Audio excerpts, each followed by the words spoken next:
Hey guys, Pixel here, welcome back to another episode of Phoenix Wright Ace Attorney.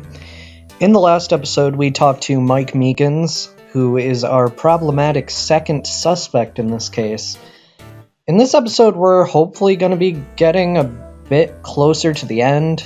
I mean, I know we are going to, because I'm recording this, and, But anyway, we also learned that we should probably head to Criminal Affairs, because we need an ID to get into the second crime scene. Police Department, Criminal Affairs. Hey, Mr. Wright, look who's standing at the head detective's desk. It's Chief Gant. Are you sure this is all, You know what it means if there is anything missing. Sir, I'm sure it's most likely totally perfect. We checked the drawers, the lockers, the garbage cans, the coat pockets, the pillowcases behind the computer monitors, the coffee machine. I see. Well, if anything does turn up, you call me right away. Deal? Yes, sir. We'll scour the place again, sir. The head detective looks a little flustered. Oh, righto, my boy. How you been? Swim much? Oh, Chief Gant, reporting for duty, sir. Why are you saluting him, Mr. Wright? Okay, well, gotta love his theme song. Let's talk about Edgeworth. Is Edgeworth going to be okay? Oh, Worthy. Oh, they're doing a little inquiry committee on him. Sounds like an inquisition. Yep, well, we've had no end of trouble with the boy since last year. You mean the incident on Gourd Lake? It doesn't look good having one of our top people sitting in the defendant's seat. Now you got someone else found guilty in that case, right-o. Von Karma. A legend he was, undefeated in his 40-year career. But in court you fixed it so he was caught for forging evidence. Wait, I didn't do anything wrong, he did forge evidence. In any case, the prosecutor's office is in a bit of turmoil, you might say. Why, they'd do just about anything to restore their reputation. Now, depending on what that inquiry committee decides, it could be bad for Worthy. What? Evident incident.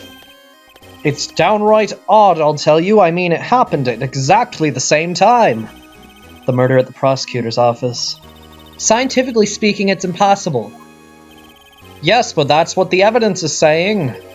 Goodman was stabbed in 2 locations at the same time. That's what it says. What evidence is this? Now, righto, I can't give away all our secrets just like that. And this in particular, well, it's a little sensitive and I can't talk about it. I wasn't expecting much anyways. You know, one thing I hate most of all is hiding stuff. Secrets. Can't stand them. But it's a full-time job just keeping the head detective's trap shut. Ah, he was the one you were picking on earlier? Huh? You saw that? Whoops! I wonder what it was that he wanted the head detective to do. Let's see if we can kind of discreetly ask him. Alright, well, I guess we should examine the man on the head desk. Oh, sorry you had to see that. What exactly did the chief of police want you to do? Well, see over there? That's Goodman's desk. He wanted me to check it for anything that might be a clue. They took away every last piece of garbage in the trash can. So nothing belonging to Detective Goodman is still here? Of course not. Well, except for this. What? You kept something? Sure, why not? It's not important. You didn't even finish writing it. It's a lost item report, but it's only half complete. A lost item? Did Detective Goodman lose something? The date on it is February 21. I'll make a note of that just in case. Okay, we got Goodman's lost item report. I should probably get a quick look around the crime scene. Well, with that, we have to speak to Gant. Actually, I was wondering if I could ask you a favor. Well, I never thought the day would come when Righto asked me for help. I was wondering if we could investigate the evidence room.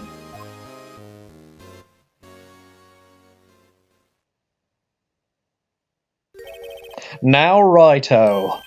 Actually, I'm sorry, I don't need to investigate after all. Righto, please, do I look like a selfish man? Huh? Heck, if anyone asked me, sir, can I borrow $50, I'd give them $50, no problem. So go ahead, investigate that room to your heart's content. Knock yourself out. It just goes to show you never know when yet until you ask. And for you, here, you can borrow this. Huh? Hey, this is a detective's ID card, isn't it? That's a special card for guests, so don't lose it. Yes, sir. It's an honor. You just run along and do your best now. Later, folks. And there he goes. It looks pretty cool on my lapel, doesn't it? Just think, a real ID. You seem happy.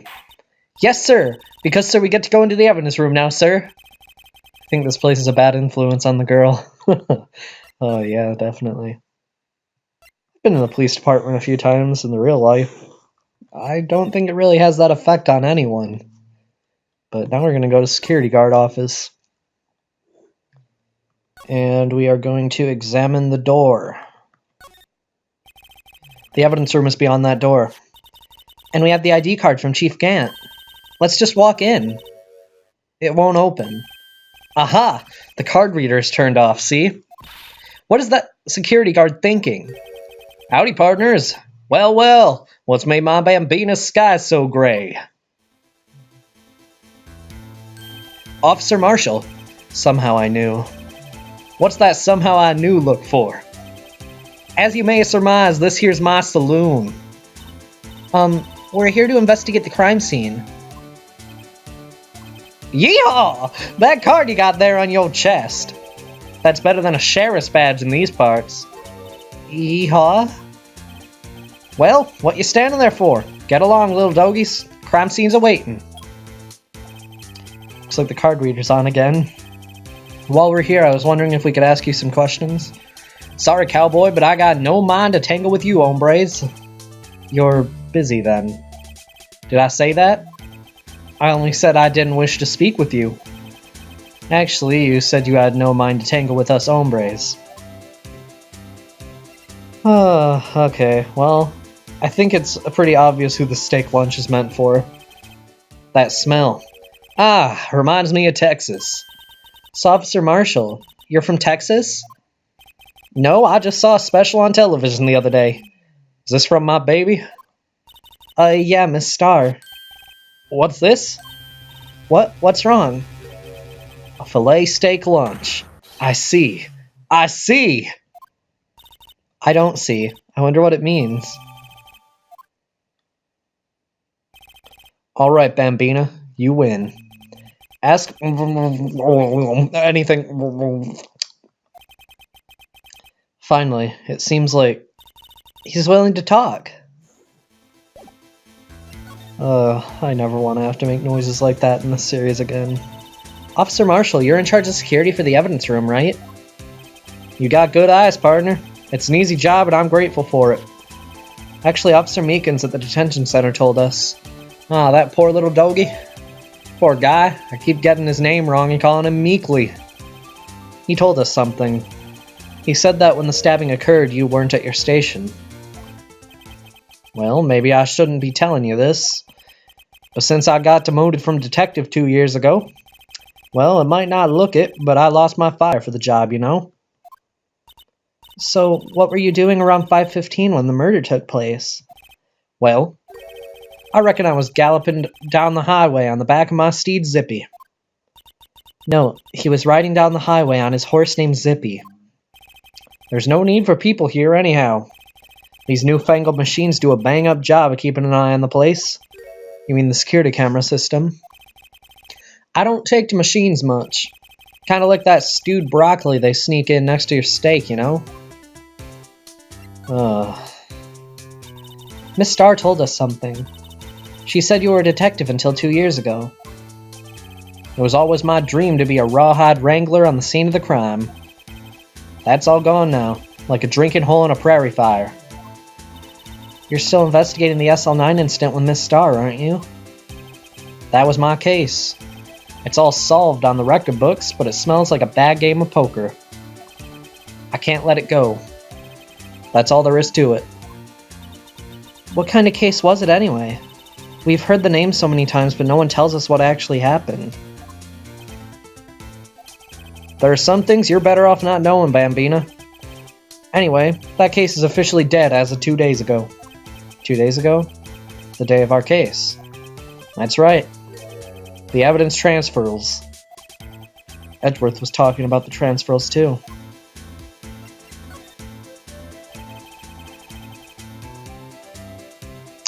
Okay. I know that what maybe 2 of the machines in here do. Only 2 of them? There must be a dozen. Like I said, Bambina, me and machines, well, I like them about as much as I like stewed cauliflower in my steaks.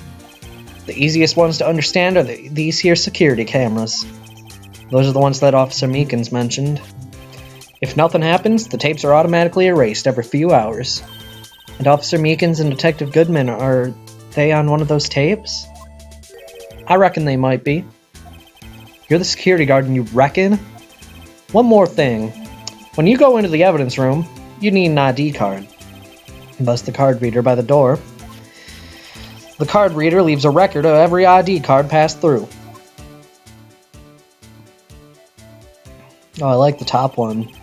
So this is the ID card. Hey, I've seen that somewhere before. Sorry, Bambina, I can't show you more than that. Huh? I haven't heard whether this is related to the case yet. Mr. Wright, I saw a number on that record just now. I've seen that number before. Maybe there's some way I can prove that record is tied to the stabbing. Well, actually we didn't talk about the transferal yet, so I'll hold that thought. Sorry, but could you explain what this whole transferal thing is about? We keep only evidence from solved cases in this room. They're kept here under the presiding detective's supervision for 2 years. So we can reinvestigate them if it turns out there was a mistake, see? So what happens to the evidence after 2 years? It goes to sleep forever in the underground vault at the police station. That's what we call transferal. We do it every February. I see now. Transferal is like a funeral for old cases. 2 years after a case is solved, it's closed forever. Dead. Never to be reopened again. Never to be reinvestigated. And that happened to SL9 2 days ago. Yep. Alright. Well, gonna present Goodman's ID. See this? This is the victim's ID card. Ah, the one that was on the ground in the parking lot? The number on this is 5842189. Officer Marshall, show us the ID number on that ID card record.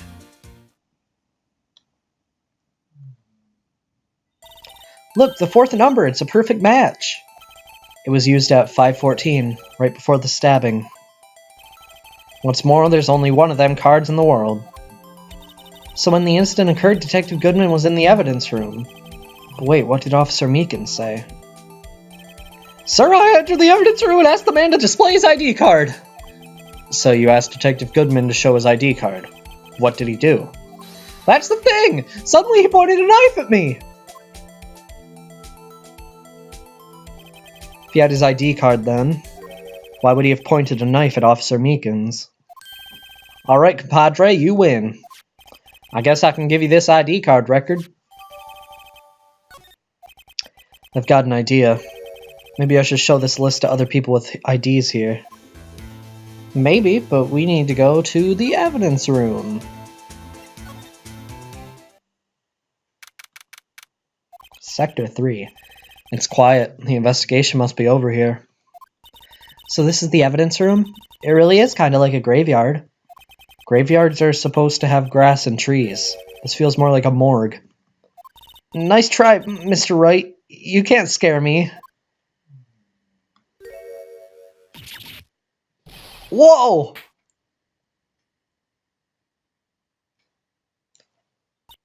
Sorry, I thought you were a ghost. I wouldn't recommend going around smacking ghosts on the head, pal. So is it true what I heard?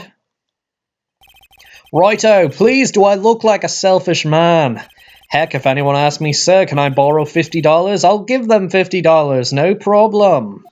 So go on, investigate that room to your heart's desire. Knock yourself out. Yeah, it's true. So, Chief of Police Gant will loan anyone $50? Even me? Oh, so that's what you were talking about. Actually, I was put in charge of the investigation for today. Just for today. Boss for a day. But guess what? You got permission from the chief, so now you're the boss for a day. Gee, thanks.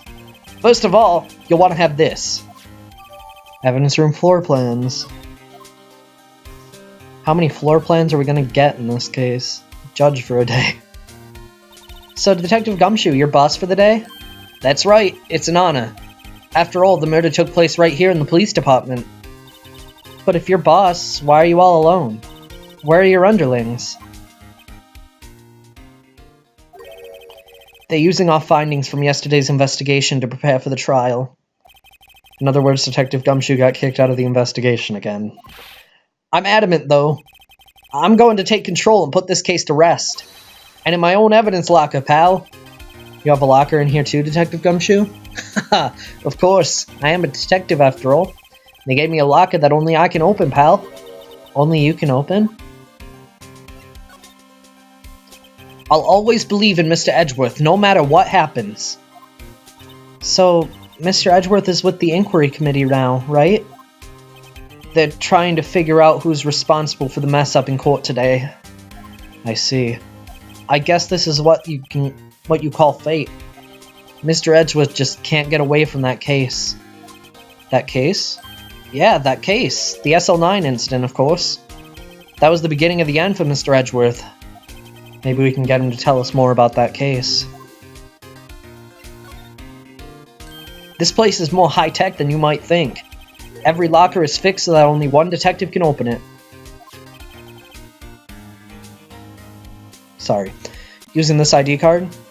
Well, that's the thing, pal. ID cards can be lost. Why, I'm on my third card since entering the force already. That sounds like a lot.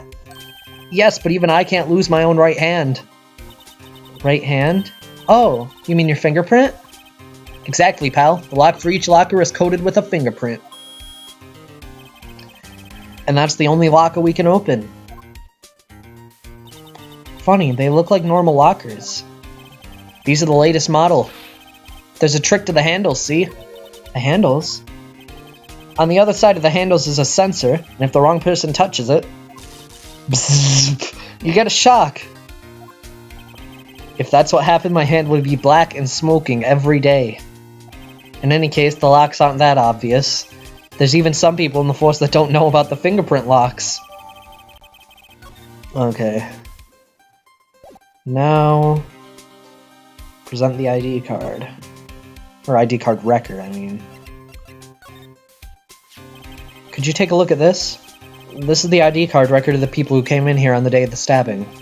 I heard the rumors. So it was Goodman who came in here at the time of the murder. Whoa! What is it? That second number. It's not your ID card number, is it, Detective Gumshoe? Mr. Edgeworth. What? The second number on this list belongs to Mr. Edgeworth. What? What? Why would Edgeworth have come to the evidence room? Okay, well, now we gotta examine the white flap sticking out of the leftmost locker. There's something sticking out of here. Looks like a shirt. I guess it must be evidence for some case. I wonder if Detective Gumshoe put this here. There you go, pal, making me out to be some kind of slob. I'm not responsible for the evidence here. That said, I bet that evidence locker was open recently. How do you know? If you leave things hanging out like that, the evidence gets dirty or ripped. The guard checks on that kind of stuff and notifies the detective responsible. How many times have I had him breathing down my neck about some silly evidence? Sounds like Detective Gumshoe leaves evidence hanging out a lot too. I bet he doesn't tuck it in his shirt under that trench coat either. If you're gonna talk behind someone's back, don't do it right in front of them, pal. Oh, I love him. Okay. Some sort of bulky equipment is gathering dust here. What a sorry-looking fishing pole that is. Ah, that's my personal pole. Never did get around to using it. Wait, I've seen that somewhere before. Right, pal. That's that metal detector.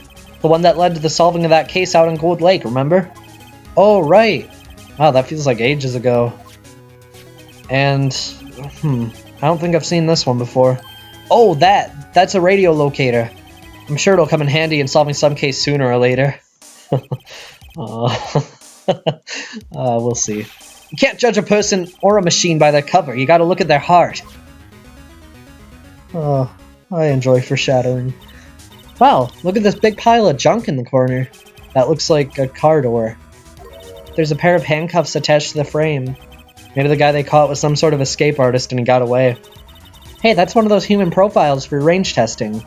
He's been shot square in the forehead. Better him than us.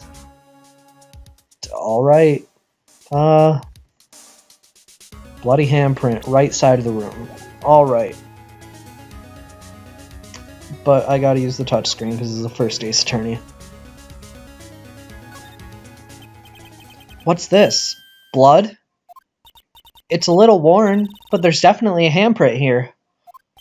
Looks like someone tried to wipe it off. Mr. Wright, what if there are other bloodstains left in the room? We should use our testing fluid to check it out. Alright. So, obviously, we're gonna want to do that in a sec, but first, let's check out this open locker. Look, this one's open, and there's an indicator tag stuck on it still. It's an indicator tag, Emma. That locker is coated with Detective Goodman's fingerprint. Detective Goodman's locker. Are you sure it's okay to leave it open like that? Well, it'd be hard to get it open again if we closed it. It's empty. We must have taken the contents elsewhere. Okay. Glove hang on the yellow tape to get the rubber glove. Okay, yeah. Someone left a glove here, but only one. Detective Gumshoe, maybe? There you go, pal, making me out to be some kind of absent-minded detective. That's evidence from the case, you know? I mean, SL9. It does have a tag on it. We got the rubber glove. Alright, now we are going to want to examine the broken pieces on the ground behind the yellow tape. Wow, someone must have broken something big to make all these pieces. Detective Gumshoe, perhaps? There you go, pal, making me out to be some kind of hooligan. That's apparently from the case. The case? The SL9 incident, pal. See the sticker on one of the pieces there? Another piece of SL9 evidence. Check it out closer. I wonder what shape these pieces were in before whatever it was broke. You want to try to put it back together? Ha! Good luck, pal. That's no job for amateurs. Why, I spent a good 3 hours on that before I had to give up. That's why I always carry around a tube of glue. Well, this piece looks like the bottom. Let's try putting the rest in place. Alright, so we got a bit of a puzzle here. And I hate it. It's the worst. And there's pretty much no real point to it. And I don't know... I really don't remember. I don't remember the order that we're supposed to do this in. But you really just have to look. You have to look for the right thing and then place it on. That's not correct. Okay. Because my depth perception, which is pretty important for this specific part of the game, is awful. It's terrible. It's no good. It's very bad. And that's at the top. Okay.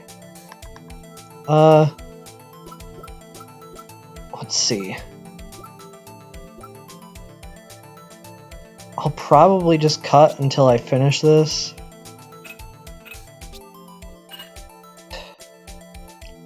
And lastly, 7.